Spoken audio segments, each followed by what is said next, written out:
Hundreds of years after the time of Joseph, the Israelites were living in Egypt. They had grown into a large nation. But a new Pharaoh came to power who did not remember Joseph. He feared the growing population of the Israelites. So he enslaved them. Day after day, the Israelites were forced to build cities, temples, and monuments for Egypt. Their cries of suffering rose to heaven. But God had not forgotten them.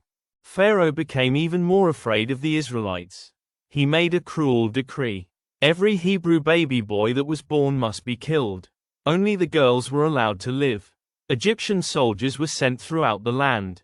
Fear filled every Hebrew home. But in one house, a mother hid her baby. A Hebrew woman named Yishbed had a baby boy. She hid him for 3 months. But she could not hide him forever. So she made a basket from reeds, covered it with tar so it would float, and placed her baby inside. With tears in her eyes, she placed the basket in the Nile River. She trusted that God would protect her child. That baby's name was Moses. The basket floated quietly along the river. Soon, Pharaoh's daughter came down to the Nile to bathe. She noticed the basket among the reeds. When she opened it, she saw a crying baby. Her heart filled with compassion. "This is one of the Hebrew babies," she said. Instead of killing him, she adopted him. The slave child became a prince. Moses grew up in Pharaoh's palace. He was educated in the wisdom of Egypt. He learned leadership, writing, and warfare. He wore royal clothes. He lived like a prince. But deep inside, Moses knew the truth. He was not Egyptian. He was Hebrew. His people were slaves. One day, Moses saw an Egyptian soldier beating a Hebrew slave. Anger filled his heart. He looked around, and seeing no one watching, Moses struck the Egyptian. The man fell dead. Moses hid the body in the sand. But the secret did not stay hidden. Soon Pharaoh heard what Moses had done. And Moses had to run for his life. Moses fled far away from Egypt. He crossed the wilderness. Eventually he arrived in a land called Midian. There he became a shepherd. From a prince in a palace, to a man in the desert. For 40 long years, Moses lived a quiet life. But God was preparing him. One day, while Moses was tending sheep near Mount Sinai, something incredible happened. A bush caught fire, but the bush did not burn up. As Moses came closer, God spoke from the fire. "Moses, Moses, I have seen the suffering of my people in Egypt. I am sending you to Pharaoh. You will lead my people out of slavery." Moses trembled. "Who am I to do this?" God answered, "I will be with you." Moses returned to Egypt. He stood before the most powerful king in the world. "Let my people go," Moses said. But Pharaoh's heart was hard. He refused. So God sent plagues upon Egypt. The river turned to blood. Frogs filled the land. Darkness covered the nation. But Pharaoh still would not listen. Finally God sent the last plague. In one night, the firstborn of Egypt would die.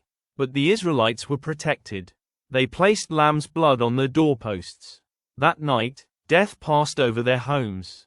Pharaoh finally broke. "Leave Egypt," he cried. The Israelites were free. But Pharaoh changed his mind. His army chased the Israelites. They were trapped between Pharaoh's army and the Red Sea. The people panicked. But Moses raised his staff. God sent a mighty wind. The sea split in two. Walls of water rose on both sides.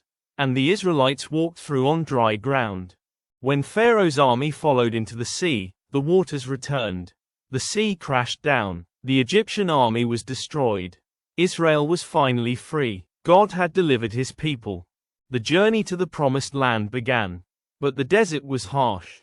The people complained. Yet God provided. Food fell from heaven called manna. Water flowed from rocks. God guided them with a cloud by day, and a pillar of fire by night.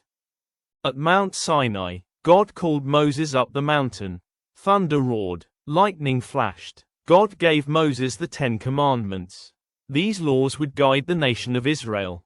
But while Moses was on the mountain, the people grew impatient. They built a golden calf idol. They began to worship it. When Moses came down, his heart broke. In anger he smashed the stone tablets. Because of their disobedience, the Israelites wandered in the desert for 40 years. A whole generation passed away. But God remained faithful. He continued to guide them, and Moses continued to lead them. Finally they reached the edge of the promised land. God brought Moses to Mount Nebo. From the mountain, Moses could see the land God had promised. But because of one act of disobedience earlier, Moses would not enter it. At 120 years old, Moses died, the servant of God, the leader of Israel, the baby who once floated in a basket, became the deliverer of a nation. And the Bible says, God himself buried Moses, but his story would never be forgotten. After Moses died on Mount Nebo, a dispute arose in the spiritual realm over his body.